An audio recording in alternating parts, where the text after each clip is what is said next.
GoLongTD.com, humanizing pro football journalism. What's up, everyone? Welcome to the Go Long podcast. I'm Tyler Dunn here with Jim Monis for the flagship Go Long show. Jim, it's been a bit. I know we've both been traveling. I was down in Charlotte for the APSCs. Thank you again to everyone who helped make our Zay Jones story an award winner this year in the long feature category. That was pretty cool. And Jim, I know you've been jet setting yourself, man. I've been missing you. It's great to sit here and talk some football. Yeah, jet setting the northeast beaches of Delaware. That's jet setting. But it was nice to visit. That sentence started so hopeful. The northeast beaches of Delaware. Like you were hoping to hear Maine, some type of beautiful like fishing, eating the great coast of Italy. lobster, fishing on no, it was what I grew up with. That's what I was more Ocean City, Maryland. Like I grew up in Harrisburg, Hershey, Pennsylvania, that area. So we all went to Ocean City, Maryland. And mostly it's either Ocean City, Maryland or Ocean City, Jersey. That's how kind of Pennsylvania's split. And then you go you get closer to Philly, it's split, all that. It's just, I bring that up because it's such a big thing. I mean, if you don't like crab cakes and you would think, it is a big thing in Maryland, just like that from the movie. Oh yeah. I'm drawing a blank on the Vince Vaughn movie. You know what I'm talking about. Crab cakes in Maryland, football. I mean, crab cakes and football, it's what we do. Wedding Crashers. That's right. Wedding Crashers. There we go. Sorry. Okay. Point. It's like, but not everybody cares about that. Some people are like, why is that such a big deal? For some reason, it's just a big deal in Maryland. It is fun if you crack crabs once a year. It's fun. It takes a lot of work for a little amount of food, but it is good. So anyway, that's the beach. That's the jet setting. Cracking crabs. I'm just thinking of, is it a meme or it's a video that makes the rounds? I love that like 4 or 5 second video of the crab who uses one of his pinchers to just cut off his other arm for no reason whatsoever. It applies to life, We've all kind of been there at some point. Right. We can all relate to anything. Sometimes we see animals go through insects, animals, just survival mode. We're like, yeah, we've been there. Yeah, but I've been wanting to talk to you. Like, God, so much has happened in the world. We haven't even been able to poke fun at Bill Belichick. I mean, that's how long it's been. I feel like the news of his relationship, Tyler, his creepy, deranged, disgusting relationship with somebody a third of his age. It feels like that went down a long time ago. You used the magic word creepy. I said, since Tom Brady has left Bill Belichick, he has morphed into a creepy phys ed teacher that we all kind of remember in our middle school days. I don't know what happened since Tom Brady has left, but it happened. You can't be associated with him right now. That's a bad look. That's a bad look. That's probably the best analogy I've heard. You can see Bill, like he's got the lanyard, right? He's flipping the keys down the hallway. He's staring at those sophomores and juniors a little too long, a little too friendly, saying good morning. That's Bill at this point. Only it's a lot worse. I mean, she was born when he was 48 years old. I'm surprised that, there was a little outrage and here and there, but there should be more. This is bizarre and a little beyond love is love. It's screwed up, man. It's really screwed up. This topic I could go a lot deeper on with a lot of experience. I think we should move on to football. I'm going to leave my Belichick with creepy phys ed teacher since Brady has left. Because listen, people get married, different ages of marriages work. We know it. There's no right or wrong. There's no textbook for how a marriage works. But this one isn't going to be in many that say this doesn't seem like it should go. But if he's not going to marriage, he's fine. She'll just, I'm just thinking of the dads involved with all of these things. Like, what does her dad think? The hawk to a girl in Nashville. What's dad thinking there? Got to be a lot of concerned dads in the world right now. Right out of Father's Day too. Right? It's such a shame. I feel like we're going to see Belichick, like they always post him on Nantucket. Like I feel like we'll see him like heartbroken. She's going to cheat on him with like Ben Affleck, on Nantucket. And yeah. It's a shame that he isn't coaching somewhere, because it could have been like whoever Bill drafts in the first round, right? Like just cheating on him with the player he drafted. But that, I do have a segue here, I suppose. We kind of stumbled into it from all of this to Jerry Jones. And it does kind of blow my mind, Jim, where the word creepy just keeps coming up. Creepy. Yeah. Okay. I see where you're going. I've written about Jerry and the Cowboys a handful of times here at Go Long. And I shake my head, and it's funny to me that the two words fed up, that's what goes viral 3 weeks after the story's written. Not perhaps, a recent draft when the Cowboys didn't have a pick for 2 to 3 hours. Jerry and Steven are at the table, and they just have a story time session. And as one source told me, Jerry Jones is, quote, telling one of the most crude, vulgar stories about hooking up with women right in front of his daughter. There's Charlotte sitting right there. Not batting an eye, probably because she's heard this before, probably because she's numb to it by this point. I mean, these stories of the immorality with the Joneses, I don't really want to use the word legendary. I guess they're legendary in his head, but it's well known. And nobody ever cares. Nobody bats an eye. Just well known. This is who Jerry Jones is. This is who Stephen Jones is. But it's the fact that, yes, as we were told by somebody high up in that Cowboys organization that's been around the owners, been around that team. Mike McCarthy is getting a little fed up with being undermined, with how ownership works there.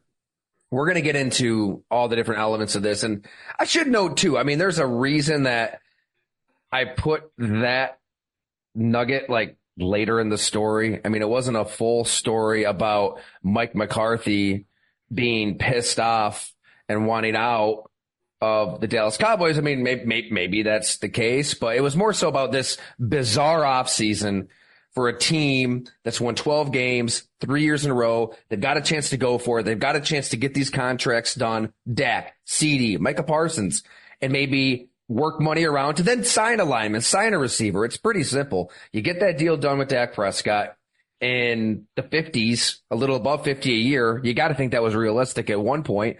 Then you have a conversation with Dak Prescott. You say, look, you've got the big deal. Now let's get your 2024 number down to get you help to win a Super Bowl now. You can be the guy that brings a Super Bowl back to the Dallas Cowboys. And none of that happens because the Cowboys are just ass backwards in that regard. I mean, they hate dead cash, hate dead money. Stephen Jones particularly, they don't want to pay people not to work. They're paranoid.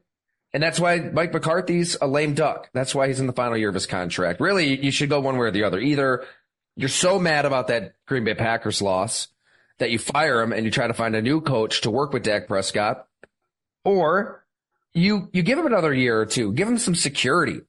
Right? This is everything that you read in those Simon Sinek books in business.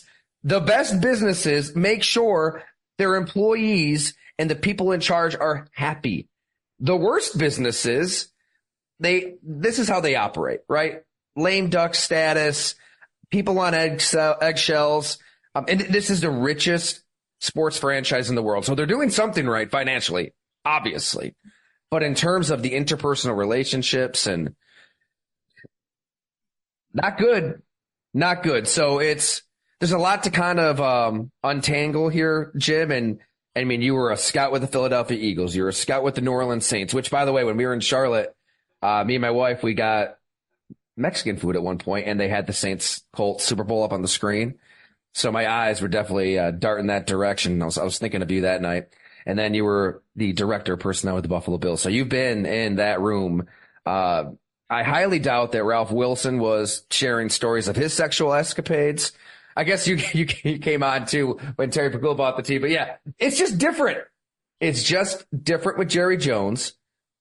And the point I'm going to make on this podcast, I think, is that Mike McCarthy has every right to be pissed off if he is.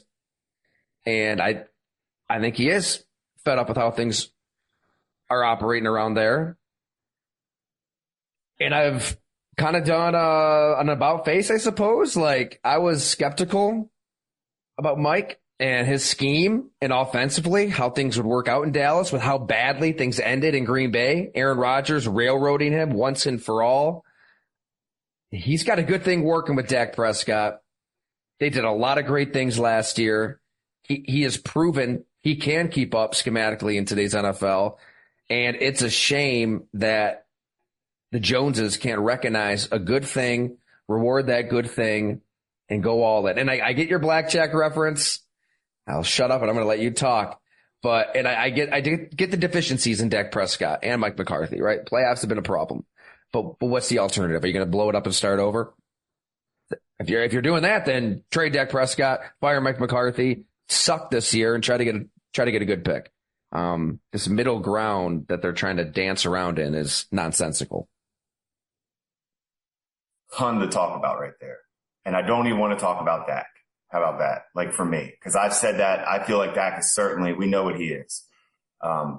You said that. So, but with McCarthy, I've been a McCarthy believer in the past. I still like him as a coach. I mean, I respect what he's done. I like their offense. Like you said, he's evolved into this, he goes from Green Bay to Dallas, and their offense is not the problem. That's where I want to go with this. And that's why I'm going to leave Dak and McCarthy out of this. Their defense, we may be overvaluing some of this talent on their defense. Diggs is a risk taker. Okay, he's going to have production. And those ball skill guys are hard to find, but they can break your heart as well. When I watch him, he's certainly elite because he's scary to throw against because he's going to make you pay. But he's not elite sticky cover guy that he's just going to be all over you to that point. They took a nose tackle in the first round. We don't talk about that in 2023 draft. That seems backwards to me. I don't even know if he's good, fine. But guess what they're not good at? They can't stop the run. 18th against the run last year. So how's that nose tackle working out in the first round? That's a horrible pick, in my opinion. Horrible. A nose tackle in the first round? What year is it? Like, that doesn't make sense. So point being is, Tyler, there is some things going on with, we know that Will McClay is the guy. Will McClay is the GM. Will McClay is making the selections. I don't know how often Jones gets involved, but who gets involved to take a nose tackle? I'd like to know that story. Mozzie Smith, 2023, right? Thank you. Okay, so point being is there's some, now we're going to talk about, you were talking about McCarthy being upset with owner. I mean, come on, I think about Steinbrenner and Jerry Jones a lot, George. Like, if you work for the Cowboys or Yankees, it's year to year. I feel like you assume that you're ready for it. I can't imagine that the frustration. Yeah. I bet every head coach in Dallas in McCarthy, if they had a little round table, I bet they would all have the same complaints. I'll just add to that too. Yeah. My ex-wives have the round table. Same thing. Same complaints. Like, I promise you, when you get the right people, like, it doesn't change. So I guess, okay, now let's look at their team for this year. Is it a make or break year? Everybody, we're talking about they've made no moves. It's been talked about.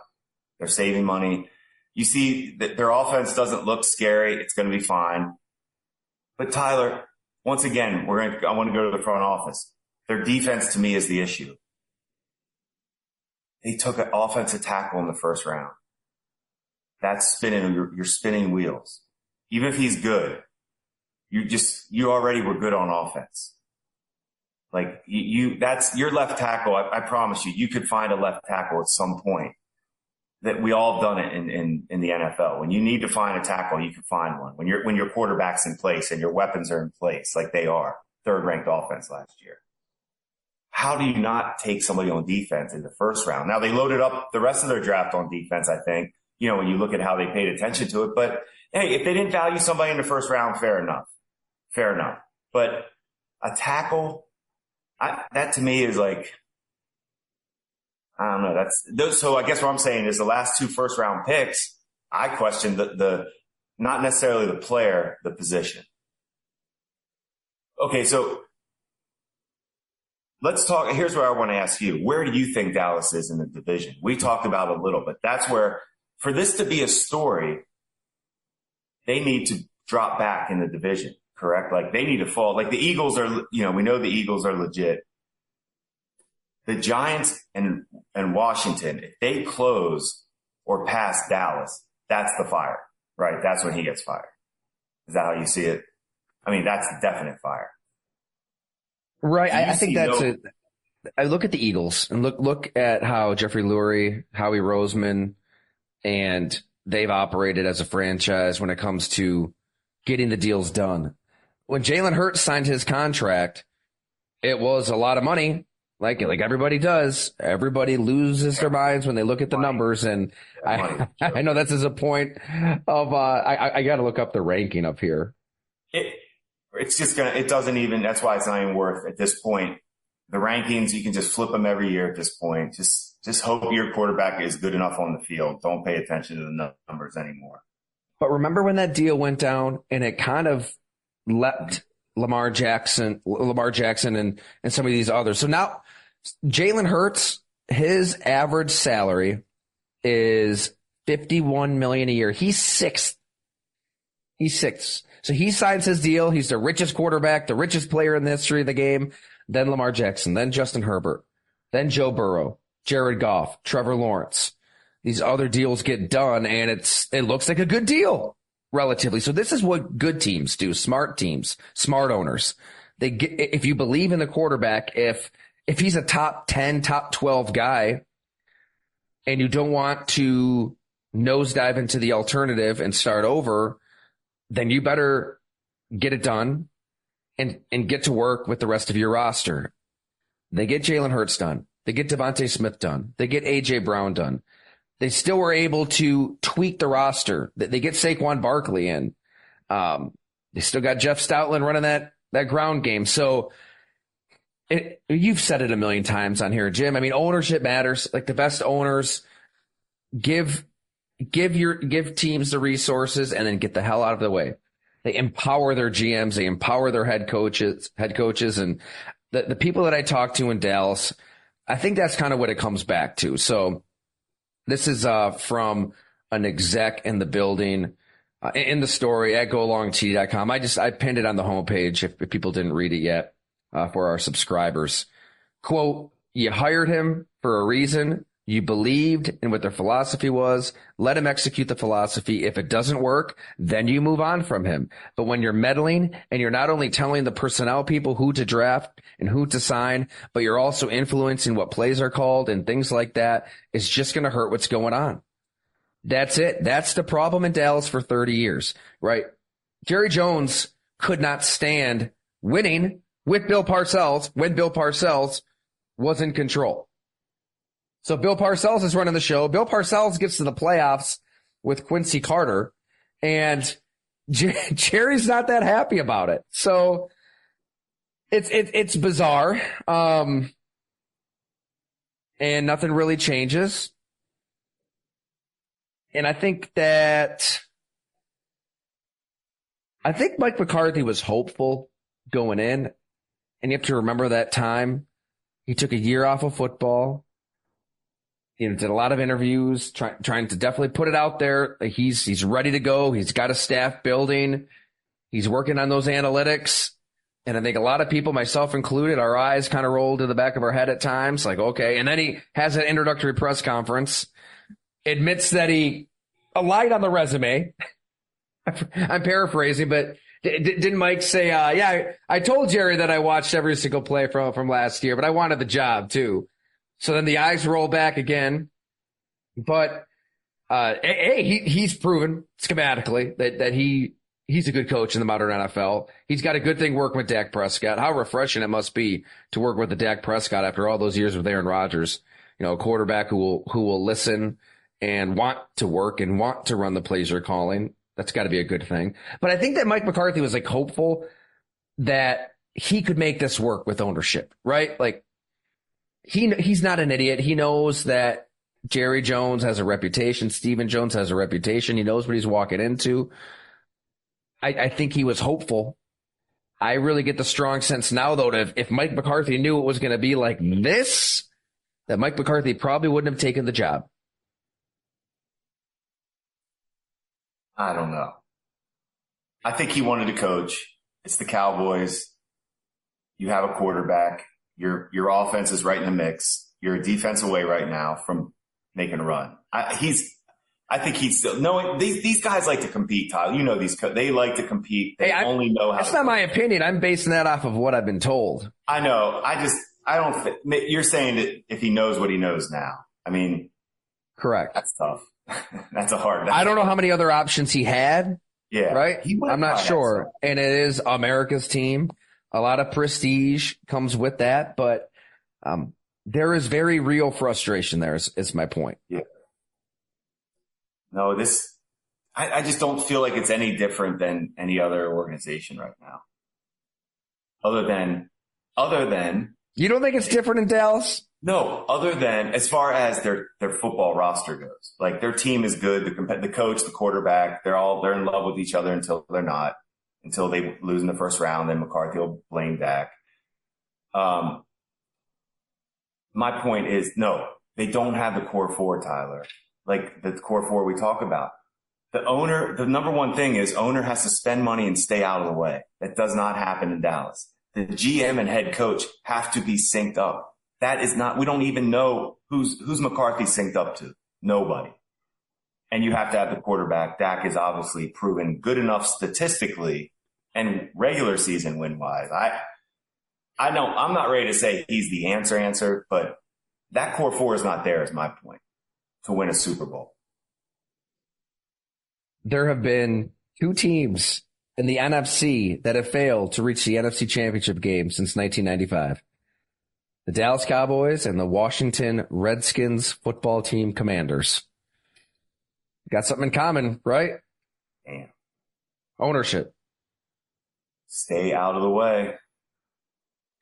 I think it's more maddening in Dallas because you've had teams capable of winning Super Bowls.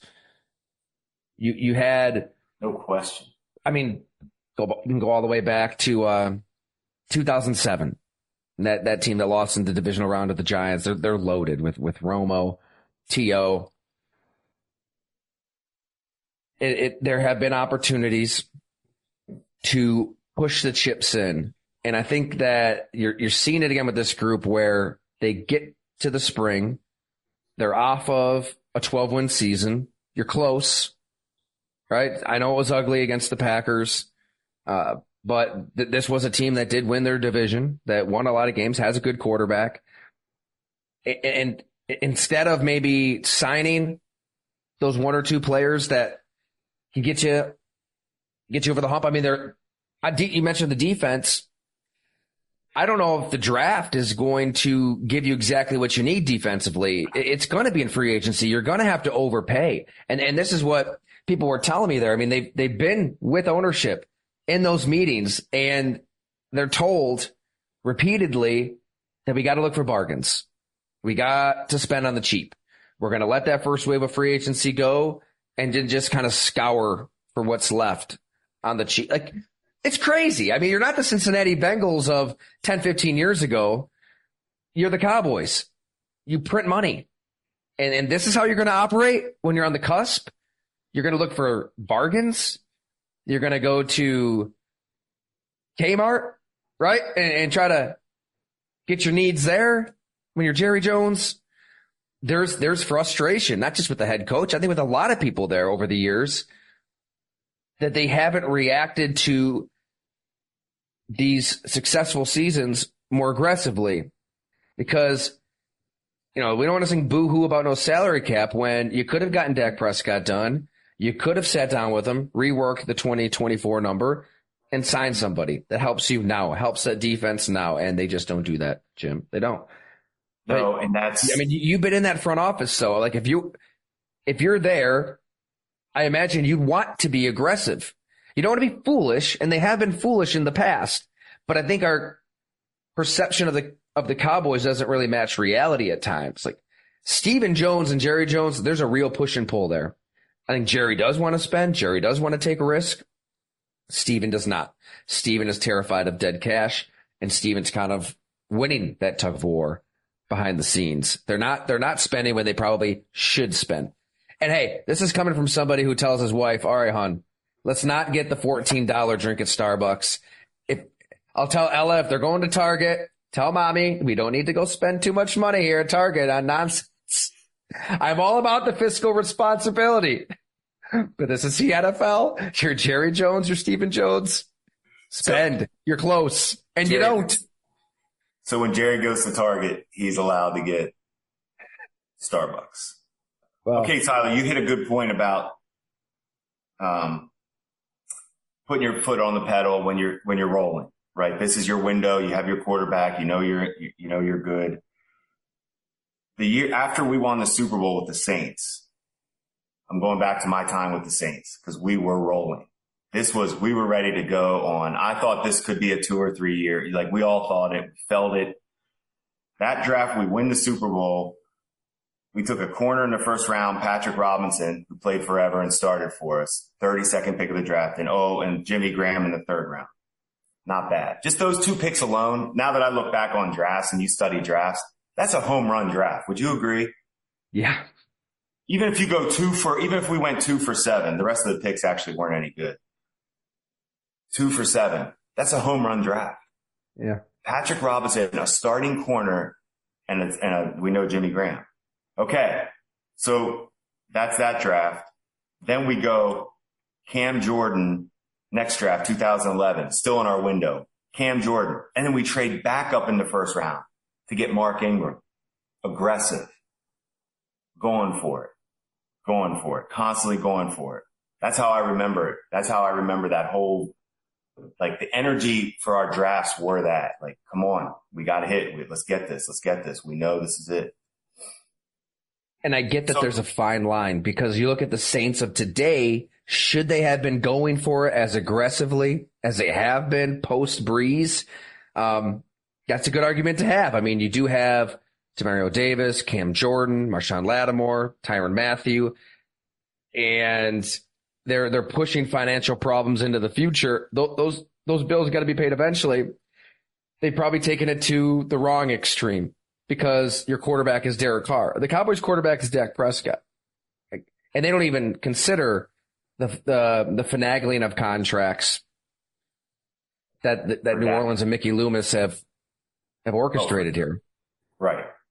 And that, so, we missed, so we win the Super Bowl. Then the next 2 years we got upset by Seattle. Then we had that heartbreak we always talked about on this show with San Fran, that classic game.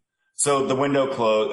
For the Saints, then I moved on and went to the Bills. But for the Saints, that window did shut. Like probably that Minnesota Miracle, really, that might have been their last shot at kind of really doing it. Anyway. Well, it took that historic 2017 draft class. I know we're kind of jumping timelines here, but I know I didn't want to I know you're right. That's my fault. I interrupted you. No, go ahead. So that window closes. You're right. And then they have that 17 draft, and it's incredible. That's Kamara, Lattimore. That's their historic. That's the one that challenges the 2006 draft that we had. Correct. So that kind of like reboots the Saints, reboots this late surge to Breeze's career, and they're kind of all in again, and they're kind of still in that all-in mode. There's the issue, though. They rebooted with that draft, but the quarterback wasn't rebooted. He was done. He was a shell of himself. That was their last shot, was that game against Minnesota. He just never had that. He never could do it after that. Like, he didn't ever look the same. He talks about it now. He can't even throw a football right now. Drew Brees. He says if he had a good, he said if he was healthy, he could still, not still be playing, but he would have played longer. But you could see it. Shit, we never thought he'd make it. I mean, when we first signed him, it didn't look like he was going to make it through the first training camp with that shoulder. Anyway, we went to the Saints, but Oh, the window, being aggressive in the window. Dallas drafts well. We've talked about their drafts. We like how Dallas drafts. But those last 2 drafts for me in the first round, that's spinning your wheels. I don't know what you're doing there. A nose tackle that doesn't help you and an offensive tackle that's you already had. Maybe Jerry was telling some of those stories from the road and they got a little distracted. Now, Tyler, yeah, that's the show and book we all want. Every draft room story. We all have those. It's those rooms can get pretty. Oh, you've heard some stuff? Nothing like that. I would say this. I don't know. No, nothing like what you described in that. But as far as storytelling goes, there's a lot of things happen during. I'm just saying those draft rooms. You spend a lot of time there. You don't always talk about football. With your daughter present, though, you're going to brag about things that's you've what I'm done. saying. I never experienced that. But as far as draft rooms, yeah, those stories that just tells you the level he's on, that he can go. Nobody cares about any of that, though. In Dallas or beyond, it's like, Jerry could do whatever. Nobody cares. Nobody gives a shit. Do whatever. Yeah. And that's probably why Mike McCarthy's like shaking his head. He didn't have that in Green Bay. Oh, real quick on Green Bay. Their ownership, they now do. What has happened with that? How does that affect Murphy and Brian Gutekunst? Yeah, that's the perfect juxtaposition to the Dallas Cowboys, right? When you look at how the Green Bay Packers are run. And this is when some people listening are reading me, all right, Tyler, I know you're always talking about the Packers, but they have only won 1 Super Bowl since 1996. So that's true. But in terms of stability and functionality and normalcy, it's a little smoother in Green Bay, I'd say, without an owner. Mark Murphy has been the president, and he's going to hand that baton over to Ed Policy in 2025. That news was just announced. I think it was pretty expected, although it sounds like Jason Wright was a finalist. He's with Washington, which was pretty interesting. But I think that at 1265 Lombardi, it was widely expected that Ed Policy would take over for Mark Murphy and be the de facto owner. He's not the owner, and the structure there is real without an owner because you're allowing football people to make football decisions. And I think that's the difference here. When Ron Wolf made this point to us several times at Go Long, back to the summer that Aaron Rodgers is holding the Packers hostage in 2021. We talked to Ron. I don't know, maybe people remember reading that. But he said, where else would you rather be? If you care about football, first and foremost, as a player, as a coach, as anybody, where else would you rather be than Green Bay? It's the smallest market. You don't have an owner that's going to meddle.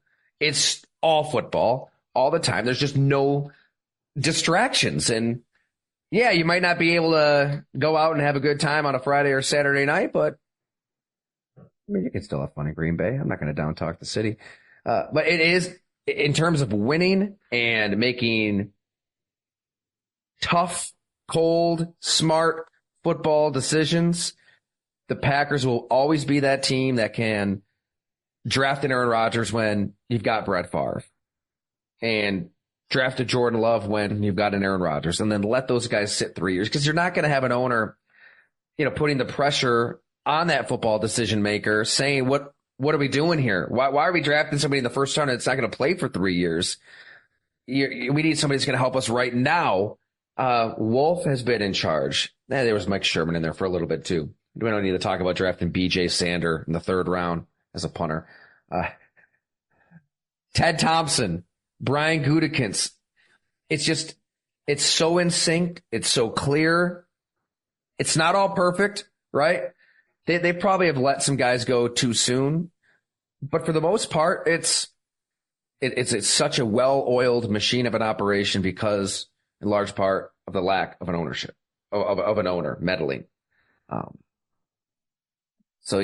That's how the Packers operate, and it's a little different than what you see in Dallas. And just go right to the core four for Green Bay. Like we said, ownership stays out of the way. However, that structure is right. Gutekunst and LaFleur, they're tied up. Mm-hmm. Those two are tied up. Like we know that. I think there's a clear. You would know probably better. My big thing is there has to be a clear number one? Like who's making, like in Buffalo, it's Sean McDermott. Is it Gutekunst or is it LaFleur? I think it's probably Gutekunst who has say on the roster. They both have reported to Murphy in terms of the roster. And that's how the Bills do it, but you still have to, one has to have final say. McDermott has the roster. He has the 53. I don't know. I would think Gutekunst has it. I would think Green Bay structures it. That would be a good question for Ron Wolf. I wouldn't mind if you could find a way. I would like to know. Yeah.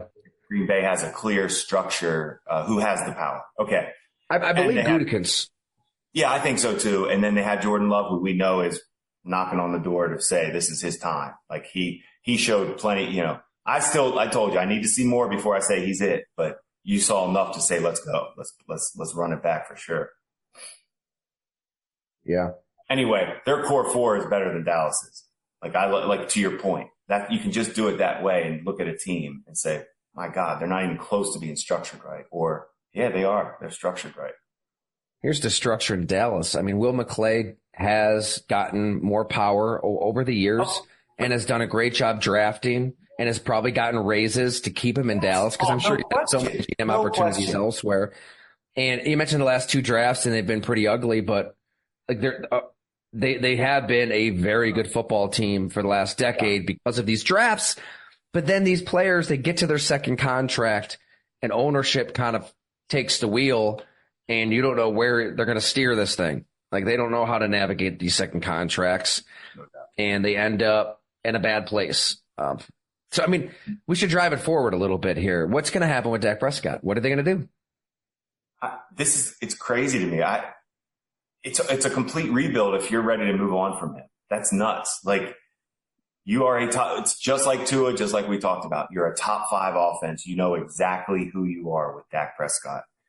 At this point, it's on Dak to get you to the championship, to get you to the Super Bowl. It's on the quarterback and coach now to get you over the hump. So Burrow and Lawrence are at the top of the market, 55 mil a year. Goff's at 53, Herbert 52.5, Lamar Jackson 52, Jalen Hurts 51. And then it kind of drops into all the guys that got their deals before that. You know, Murray at 46, Deshaun Watson 46, Patrick Mahomes at 45. All right, the 9th highest paid quarterback in the NFL. Josh Allen, the 11th highest paid quarterback in the NFL. That's all. Just Mahomes and Allen, just down the list. Yeah, you know, two of the most talented players in the history of football. So I'm good on using money right now as at this point, it's good to be a quarterback. Dak Prescott and his representatives should be asking for $60 million a year. No doubt. Dak Prescott and his representatives have the Dallas Cowboys by the balls. Pardon my French, Jim. They do. They've got all the leverage here now. If you're Dak, I mean, yeah, you want the long-term security, but you're not necessarily, you know, calling the Jones boys every other day asking for money. If he is a top 12 quarterback this year, he can get whatever he wants next year. He's still young enough. Tyler, I don't know. He wins. He has leverage because I don't think he's good enough to beat the Purdy. I like Purdy. I like Stafford, Love. I mean, these guys are real big timers. We got Daniels coming. Like Dak has to raise his game. He does. I'm not saying the pressure isn't on him. Yeah, because like I said, we know they're going to put up the regular season. I don't care about that anymore. We know Dak. We know they're going to be a top 5 offense. We talked about that. The defense has to get better for them to get to a Super Bowl, and Dak has to step up. He can't be the reason. They don't get there. Well, at least they signed Zeke. You know, you bring Zeke back, you get him going. That's when people are saying, you're not trying. What are you doing? That to me, the Zeke and the nose tackle thing, I can't defend that. That's not how I would roll as a GM. I'm with you on the playoffs. It's all about the playoffs in terms of finances and the quarterback position and how you maintain a level of competitiveness to be sitting here on the morning of June 25th and for a deal to not be done is ludicrous. I mean, this is a conversation that was being had by all of us in the media since January, since they lost to Green Bay. Okay. All right. Where does Dallas go from here? They're not going to fire McCarthy. They're not going to try to find another coach for Dak. He's going to be a lame duck, which is crazy and bizarre and not how you should run a business. But that's what they're doing. Now you got to get Dak Prescott done, because now, a good thing you had going in 2023 was Mike McCarthy and Dak Prescott figuring stuff out offensively, operating at a high clip for the most part. They had a lot of success. So get that deal done, and then that will allow you to restructure in the short term to find your missing pieces. They haven't done anything. Good to be Jerry. It's definitely got to be a Twilight Zone situation for Cowboy diehards out there. Like, what are we doing here? What are we doing? Only one person knows. Well, two. I would think Steven knows. Yes. He definitely knows. I mean, that's a definite, yeah. Everybody out there, please check out the story, golongtd.com. It is up there for our subscribers. A lot in there. Spent some time speaking to people who know how this franchise operates on the heels of the 3-part series that we had in 2021, which really goes in depth. The last 3 decades of, you can't say ineptitude because they've been close. I mean, I think that's the maddening part of it. They've had teams capable of winning the Super Bowl, but there are a lot of common threads that when you read that 3-part series, you'll see, oh, they were that close to drafting Randy Moss, and oh, you had that rolling with Bill Parcells, and this happened, and oh, Dak Prescott's really good, but something's bound to go wrong. It all kind of makes sense when you look at the totality of Jerry's world. So it's all up there to read. Thank you, everyone, for subscribing. Sharing with a friend. When it comes to all the words that go along, we are completely powered by readers, no ads, no sponsors. And when it comes to this podcast, we have to thank our friends at Fatty Beer for fueling us up. Well, maybe not right now, since it's the morning. Working coffee here. What do you got, Jim? Tyler, you always drink in a Tervis, because then nobody knows what you have. I'll teach you the game.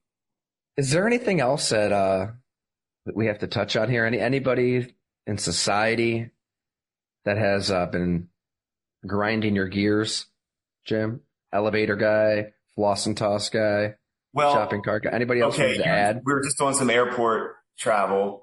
And I know you've hit on some things. What about when you go through security, the people that do not, after you get your stuff out of the bin, that do not put the bin on the pile of empty bins? It's very similar to your shopping cart. It's really just rude. It's rude. It's not that hard. Once you take your stuff out, put the bin on the bins. It's right in front of you. It's right there. Totally shopping agree. Cart similarity. I thought about you on this trip. I was like, that's a shopping cart similarity. It's not that hard to do. Yeah. It's a great point. Absolutely deserves to be thrown into the same bucket. We need to pay attention to it. You need to just pay attention to it. We don't have to go crazy on it and try to make it a movement, but. Wow. You did with the shopping cart. You did in the Go Long world. People still bring it up to you. I see you. We had a funny thing happen flying back from Charlotte to Buffalo. We're at the Charlotte airport, and me and my wife get through security, and there's a middle-aged gentleman, and he's got one flip-flop in one hand, the other flip-flop in the other hand, and he's staring around. He goes, "Oh no, my sandals didn't go through. I gotta go back and get my sandals." And my wife just looked at him and said, "Sir, I think you're holding them right now." And he just started laughing uncontrollably. He couldn't believe it. So I think TSA and airports they do jumble the brain to some degree. So, we'll give some leeway to people, but there's no leeway for, I don't know, what do you want to call that person? Bucket guy? Yeah. Container guy. Bin Guy. Bin guy. And aimlessly stumbling around the gate before your zone is called guy. Don't like that guy. Tyler, in scouting, we always say self-awareness is the key. Like, you can't scout other people if you don't know yourself as a player, as a person, whatever. And I feel like there's a lack of awareness in people that happens at airports that you can't explain. But if you people need to just step their game up with awareness. If you're aware at the airport, I think it can make it better for everybody. Like your point, how's that guy? How does he not know he's holding them? But people just lose they get frazzled. They get a little it's under pressure. The blitz, it's like a blitz. It's different tunnels. You're looking up you're trying to find gates. There's people walking in and out. There's a lot of pressure coming on you. Can you make the throw? Can you get on the plane successfully without ruining people's days? Well, there's no rhyme or reason at security. Every airport has its own rules. Some you have to show your ID. Some you show your ID and your boarding pass. Now they're taking your picture and they're telling you, don't worry, we're going to delete your picture right after we take it. Some you walk through. You just keep walking through. Some you have to stand, hold your arms up, put your feet on the yellow dots. And if you're an inch off those yellow footprints, you get yelled at. There's no rhyme. There's no reason. I mean, they were patting down this poor elderly woman in front of me. She had to have been 90 years old. Treating her like she had bad intentions. Like, get out of here. You don't need to pat her down. Don't need to make her walk through 3 times. Let's just settle down as human beings and figure out this whole air travel thing. Yeah, I guess sometimes you get a little powerful in those positions. I don't know how that makes you feel good, patting her down. But I mean, as far as powerful, but it seems pointless. I thought they had rules on that anyway. I travel with my kid with Walter a lot, with my son, and he's 4. So traveling with him it's nice. It's nice. Like Good. They do at least look at, that they get you through. Good. That's good. Well, it's good that Jerry and Steven aren't running travel. Jerry and Steven, that conversation we just had, Jerry and Steven thought that'd be like a foreign language, the way we were just talking about airports. They haven't done any of that in their life. That PJ lifestyle is different. They don't know anything about getting through security. That's walk on, walk off. That's a good question. What was the last commercial flight that Jerry Jones took, you think? Arkansas, when he first started out. Didn't he start out coaching? And probably then. Yeah. Oh. All right. Thank you so much for listening, everyone. Thank you so much for reading. We'll catch you soon.